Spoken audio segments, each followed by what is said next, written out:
Producer साहब ने सुना, थोड़ी देर चुप रहे, फिर एक लंबी सांस खींच के एक छोटी सी लाइन बोली, मजा नहीं आया। मैं आपको उन लेजेंडरी कवियों और शायरों के नाम गिनवाता हूं जो टैलेंट का पहाड़ लेकर मुंबई आए, लेकिन बरसों स्ट्रगल करने के बाद भी वो चाबी नहीं ढूंढ पाए जो सिनेमा के बंद दरवाजे खोल दे। ये नाम सुन के आप चौंक उठेंगे।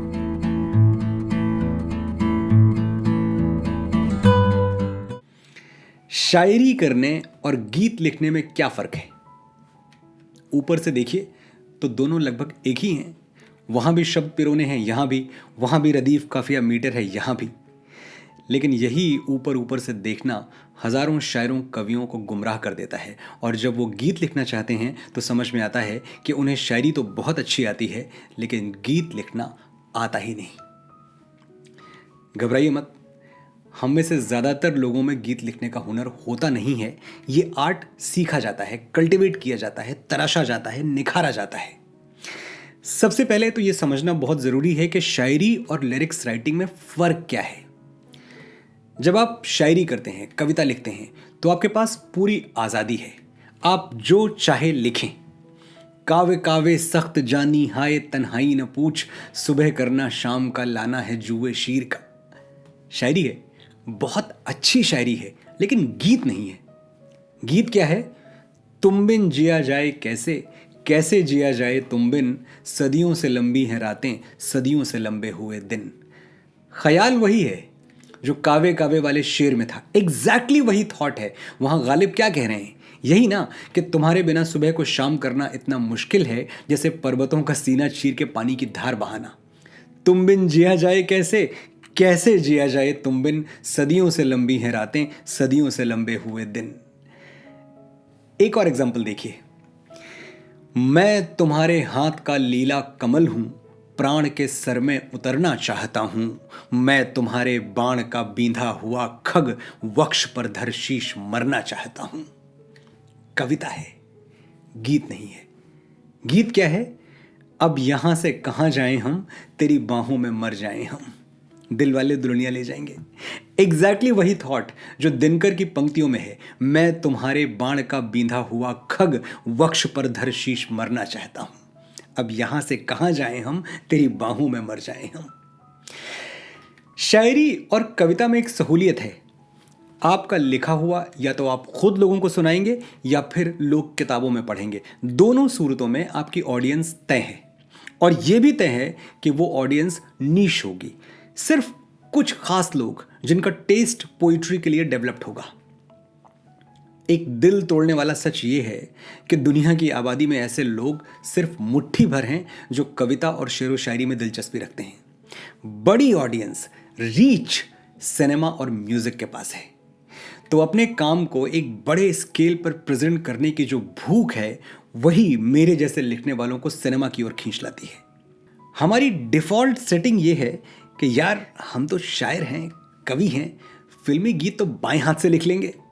दीवाना मस्ताना जैसे काफिये जोड़ना कितना मुश्किल है, हम तो फाइलातुन और छंद के महारथी हैं।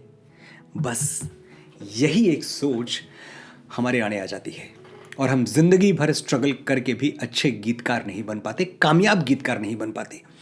सबसे पहले ये एलिटिस्ट अप्रोच छोड़ना होगा कि शायर और कवि बहुत बड़े लोग होते हैं और गीतकार छोटे मोटे। कुछ दिनों पहले मेरा पटना जाना हुआ एक साहित्यिक इवेंट में, जहां मुझे बतौर गेस्ट ऑफ ऑनर बुलाया गया था। पटना के कई बड़े साहित्यकारों ने उस प्रोग्राम को बाइकॉट किया, सिर्फ इसलिए कि एक फिल्मी गीतकार साहित्य के मंच पर गेस्ट ऑफ ऑनर कैसे बन सकता है।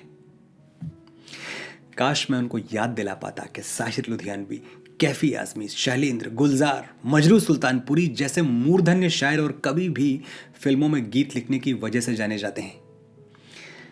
खैर, जो अपने कोकून में जीते हैं, अपने शीश महल में रहते हैं, सुनना ही नहीं चाहते, उनसे कोई क्या कहेगा। लेकिन आप सुन रहे हैं, इसलिए एक झकझोर देने वाला सच मैं आपको ज़रूर बताना चाहूँगा। मैं आपको उन लेजेंडरी कवियों और शायरों के नाम गिनवाता हूँ जो टैलेंट का पहाड़ लेकर मुंबई आए, लेकिन बरसों स्ट्रगल करने के बाद भी वो चाबी नहीं ढूंढ पाए जो सिनेमा के बंद दरवाजे खोल दे। ये नाम सुन के आप चौंक उठेंगे। सुमित्रा नंदन पंत, जोश मलिहाबादी, जॉन एलिया, मजाज लखनवी। लिस्ट बहुत लंबी है। क्या इनमें टैलेंट की कमी थी? नहीं, लेकिन ये लोग 100% शायर और कवि थे। इनके अंदर के शायर ने फिल्मी गीतकार को कभी जगह ही नहीं दी। ये इस बात पर खुद को राजी ही नहीं कर पाए होंगे कि इनके लिखे हुए को कोई प्रोड्यूसर या डायरेक्टर जिसका शायरी या कविता से कोई रिश्ता ही नहीं है वो जज करे। शायरी करने और फिल्मी गीत लिखने में बुनियादी अंतर यह है कि शायरी में आप अनकंट्रोल्ड होते हैं और गीत में कंट्रोल्ड। एक किस्सा सुनाता हूं, बात एकदम साफ हो जाएगी। मजाज और साहिर दोनों शायरी के दिग्गज मुंबई में स्ट्रगल कर रहे थे फिल्मी गीतकार बनने के लिए। एक दिन एक प्रोड्यूसर ने दोनों को बुलाया जो उन दोनों की शायराना शोहरत से वाकिफ था। उसने एक सिचुएशन दी, कहा इस पर गीत लिखो।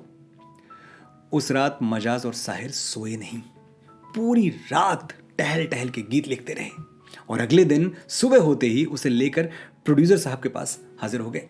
मजाज हाथ में कागज लेके लहक लहक के लहरा लहरा के गीत सुनाने लगे। प्रोड्यूसर साहब ने सुना, थोड़ी देर चुप रहे, फिर एक लंबी सांस खींच के एक छोटी सी लाइन बोली। वो छोटी सी लाइन जो हर फिल्मी गीतकार को, हर सिने राइटर को अपनी जिंदगी में कई बार सुननी पड़ती है और हर बार ऐसे चुभती है जैसे किसी ने नश्तर से कलेजा चीर दिया हो। मजा नहीं आया, मजा नहीं आया। ये सुनते ही मजाज का पूरा बदन सिहर गया। जिस हाथ में कागज पकड़ा था वो कांपने लगा। मजाज लखनवी, ऐ गमे दिल क्या करूं, ऐ वहशते दिल क्या करूं, अब मेरे पास तुम आई हो तो क्या आई हो। वो मजाज लखनवी जिसके लफ्ज अलीगढ़ मुस्लिम यूनिवर्सिटी का तराना बन चुके थे। सरशार निगाहे नरगिस हूं, पाबस्ता गेसुए सुंबुल हूं, ये मेरा चमन है मेरा चमन, मैं अपने चमन का बुलबुल हूं। वो मजाज जिसकी एक झलक पाने के लिए लोग मुशायरों के पंडाल तोड़ डालते थे। वो मजाज जिसके नाम की कस्में खाकर लोग शायरी शुरू करते थे। वो मजाज जिसके तरानों ने ब्रिटिश हुकूमत को थर्रा दिया था। बोल अरी ओ धरती बोल, राज सिंहासन डामाडोल। वो मजाज लाखों नौजवान जिसके जैसा बनना चाहते थे, उसने कुछ लिखा जिसका रिएक्शन ये है कि मजा नहीं आया। मजाज बर्दाश्त नहीं कर पाए और अगले ही दिन लखनऊ की ट्रेन पकड़कर वापस आ गए। लेकिन साहिर ये चोट अपने सीने पर सह गए। वो मजाज को छोड़ने स्टेशन आए तो उन्होंने मजाज से बस एक बात कही, यार मजाज, तुम्हारा तो घर है लखनऊ में, लौट जाओगे, मैं पार्टीशन का मारा आदमी कहाँ जाऊंगा, यहीं मुंबई के फुटपाथों पर रहूंगा और एक दिन ऐसा कुछ लिखूंगा जिसे सुन के इस प्रोड्यूसर को ही नहीं, हर सिनेमा देखने वाले को मजा आएगा। साहिर टिक गए, इसलिए साहिर लिख गए। आपको भी टिकना होगा, गीत लिखने का क्राफ्ट सीखना होगा। ऐसा नहीं कि मजाज फिल्मों के गीत नहीं लिख पाए इसलिए उनका रुतबा कम हो गया। वो हिंदुस्तानी लिटरेचर की अनमोल धरोहर हैं और हमेशा रहेंगे। लेकिन इससे इनकार नहीं किया जा सकता कि आज इतने बरस बीत जाने के बाद एक आम इंसान साहिर के नगमे गुनगुनाता है, मजाज की नज़में नहीं। यह है सिनेमा का पावर, रीच। मैं भी पैदाशी तौर पे शायर हूं। बमुश्किल 8-9 साल का था जब टेढ़े मेढ़े शेर कहने लगा था और 23 साल की उम्र में जब मुंबई आया तो उस वक्त तक हिंदुस्तान के बड़े बड़े स्टेजेस पर बड़े बड़े शायरों के साथ अपनी गज़लें और नज़में पढ़ चुका था। लेकिन यहाँ आते ही मुझे भी वही झटका लगा जो मजाज और साहिर को लगा था, मज़ा नहीं आया। मेरे सामने भी 2 रास्ते थे, मजाज की तरह वापस लखनऊ की ट्रेन या साहिर की तरह मुंबई के फुटपाथ। मैंने फुटपाथ चुने। गीत लिखने का आर्ट मैंने कैसे सीखा, क्या तरकीबें आजमाई, गीत लिखने की टेक्निक्स और चैलेंजेस क्या हैं, इन सब पर मैं डिटेल्ड वीडियोस बहुत जल्द बनाऊंगा और वो वीडियोस रिलीज होंगे मेरी यूट्यूब ज्वाइन कम्युनिटी पर। दुनिया में कोई आपको राइटर नहीं बना सकता, लेकिन अगर आपके अंदर पहले से एक राइटर, एक गीतकार मौजूद है तो ये वीडियोस आपके बहुत काम आएंगे। Thank you for your time. जिसने कृष्ण का आग्रह ठुकरा दिया, मित्रता के लिए अपने प्राणों की बाजी लगा दी, क्या वो उस माँ को खाली हाथ वापस भेज पाएगा जिसकी कोख से उसने जन्म लिया? क्या वो अपनी नसों में दौड़ते हुए रक्त को अपने स्रोत की ओर बहने से रोक पाएगा? क्या करेगा कर्ण जब कुंती उसके आगे अपना आंचल फैला देगी? यही कहानी आज आप रश्मि रथी के इस प्रसंग में सुनेंगे। कहीं पढ़ा था, the shortest distance to human minds is a story. हमारे कान दुनिया में कुछ भी उस शिद्दत से नहीं सुनना चाहते जिस शिद्दत से अच्छी कहानियों के लिए तरसते हैं। कहानियां वो धागा हैं जो ज़मीन और आसमान को जोड़ सकती हैं, एक धनवान और निर्धन को जोड़ सकती हैं, एक अनपढ़ और स्कॉलर को जोड़ सकती हैं, 50 साल पहले के भारत को उस भारत से जोड़ सकती हैं जिसमें हम और आप जी रहे हैं। सब जानते थे कि संध्या पूजन के समय कर्ण से जो मांगो वो मिलता है। इंद्र ब्राह्मण का वेश बनाकर कर्ण से दान मांगने आए और कुछ ऐसा मांग लिया जिसे देने का मतलब था जीते जी अपने प्राणों को दान कर देना। क्या मांगा इंद्र ने, और क्या कर्ण संध्या के समय किसी याचक को खाली हाथ न लौटाने की अपनी प्रतिज्ञा पर अटल रह सका? ये है आज का प्रसंग।